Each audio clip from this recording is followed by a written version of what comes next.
called to say hello.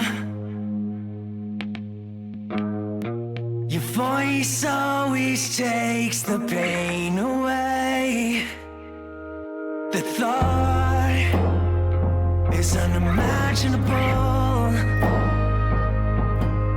that I saw you for the last time and didn't know you were the one that I wasn't supposed